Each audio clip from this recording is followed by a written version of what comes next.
বেনুর ধ্বনি যখন করলেন, বেনুর ধ্বনি শ্রবণ করলেন তারা শুনিয়া উচ্চ ভালে কৃষ্ণের উপরে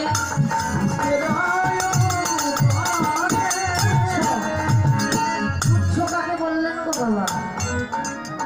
রাস্তা দিয়ে যখন গাভীর ছোট্ট একটা বাছুরি হেঁটে যায়, তখন পেছন থেকে যদি কেউ ধাওয়া করে, ওই গাভীর বাছুরিটা লেজ পিঠের উপরে উল্টিয়ে দৌড়ে পালিয়ে যায়। ওই গাভীর যে লেজকেই যেন বৈষ্ণব পদকর্তা পুচ্ছ বলে আখ্যায়িত করলেন। বললেন ছোট ছোট বাছুরি তারাও বসে রইল না, তারাও লেজ পিঠের উপরে দিয়ে তারাও যেন ছুটে চলেছে আমার কৃষ্ণ সঙ্গ। হঠাৎ গাভীগণের অন্তরে বাসনা জানল, কি বাসনা? দুঃখশ্রমী পরে বাড়াতে প্রেমের তরঙ্গ ওঠে, প্রেমের উদয় হলো। কোন প্রেম? বাৎসল্য প্রেমের উদয় হলো। বোঝা গেল কেমন করে? বৃন্দাবনে গাভীগণের অন্তরে যখন বাৎসল্য প্রেমের উদয় হতো, তখন তাদেরকে আর দহন করতে হতো না। কি করত? তখন ওই গাভীর বাল হতে দুগ্ধধারা আপনা আপনি মাটিতে ধরত। বোঝা গেল গাভীগণের অন্তরে বাৎসল্য প্রেমের উদয় হয়েছে।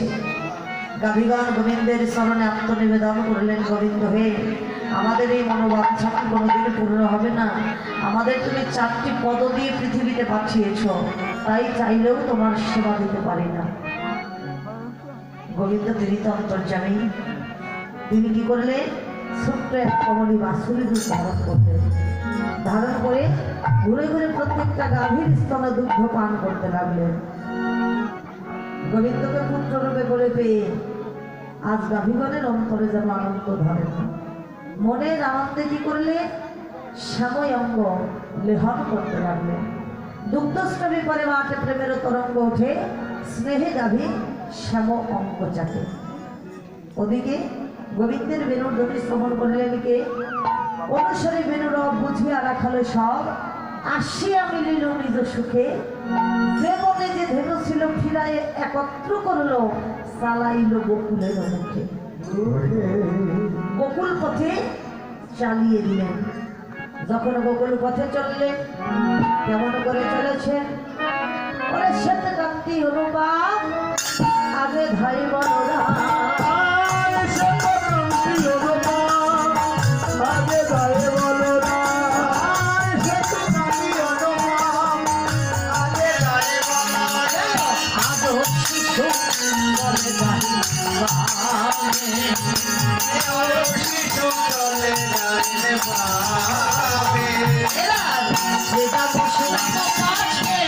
ভালো শোভা করিয়াছে, ভালো শোভা করিয়াছে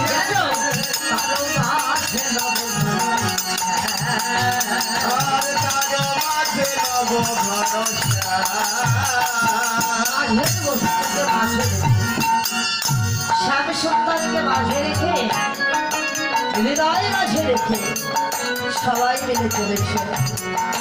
কিন্তু যাচ্ছেন সারাদিনের ক্ষুধা, সারাদিন দুষ্ট খেলা করেছেন তো, সারাদিনের ক্ষুধা নিবৃত্ত করবার জন্য ব্রজের আখারগণ নিয়ে প্রবেশ করলেন কোথায়? কদলী বনে। কদলী বনে প্রবেশ করে সকলেই যেন পরিবার কদলী ফল সেবা করলেন।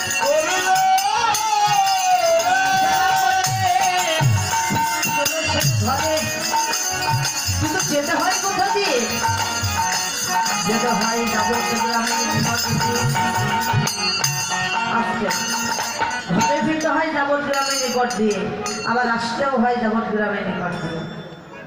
যখন এসেছিলেন যাবজ্জীবনের নিকট দিয়ে, উঠে চলে যদুমণি উঠিলাম মঙ্গল ধ্বনি যাবত নিকট পথে ধার।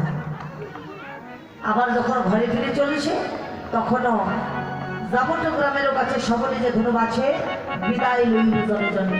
যাবত গ্রামের নিকটে সে যার যার ধনুবৎস বেছে নিয়ে চলে যাচ্ছে।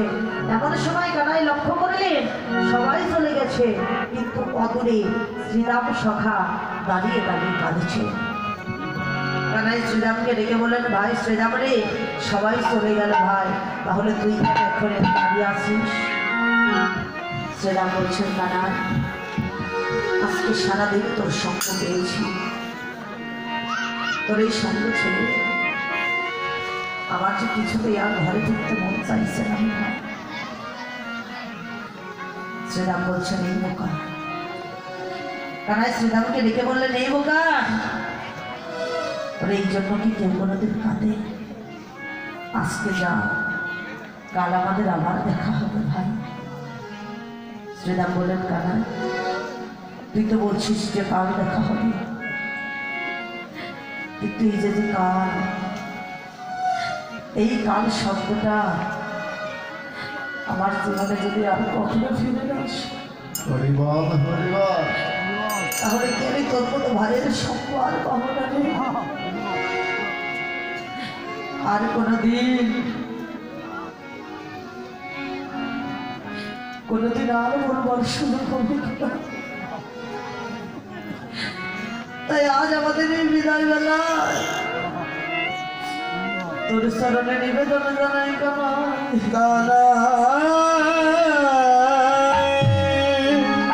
ও ভাই কানাই, তোর চরণে নিবেদন জানাই, ওরে আমরা আবার যেন কানাই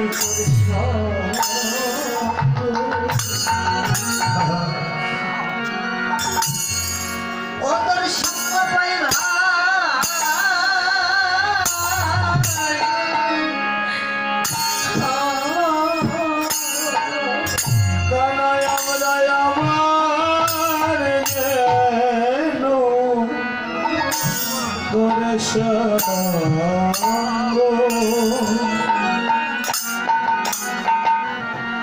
আমরা সঙ্গে পাই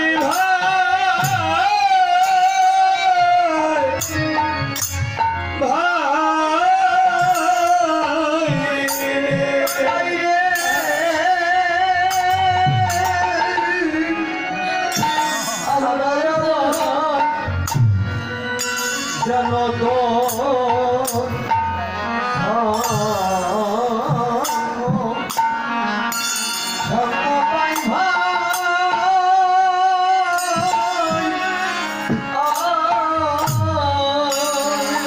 আমাদের যে কুলে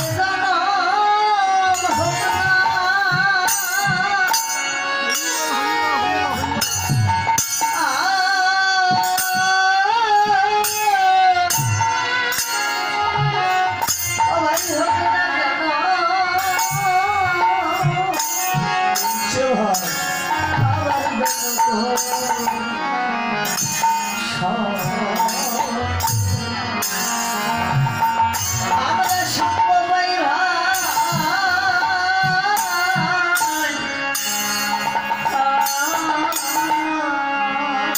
করে যে কুলে জানো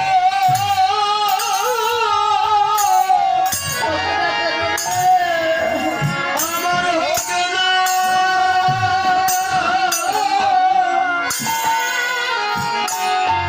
হোক না গানা আমরা আবার যেন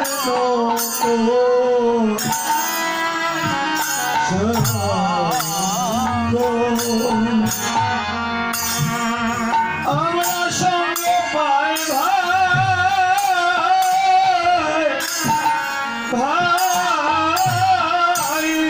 ও ভাই কানাই রে কুলে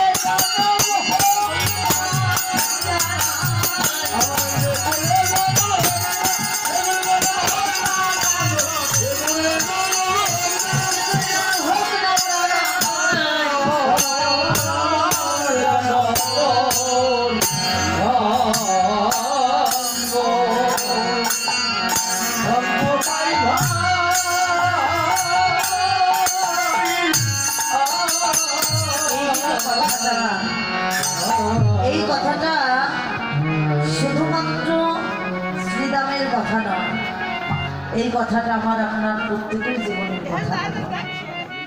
আবার যেন সঙ্গ পায়, আবার যেন এমন ভক্ত সঙ্গ হয়। হে বৈষ্ণব জনা, এই বাড়ির যে গৃহকর্তা, এই এলাকাবাসী যারা আছে, প্রত্যেককে আজ আশীর্বাদ করে যাবেন যে এই সঙ্গ যেন কারো জীবনের শেষ সঙ্গ না হয়। প্রতি বৎসর এই মাসে এই দিনে এসে যেন এমনি করে আপনাদের মতো ভক্ত সঙ্গ করতে পারে, সবাই মিলে যেন এমনি করে আপনাদের মতো ভক্ত সেবার আয়োজন করতে পারে। হৃদয়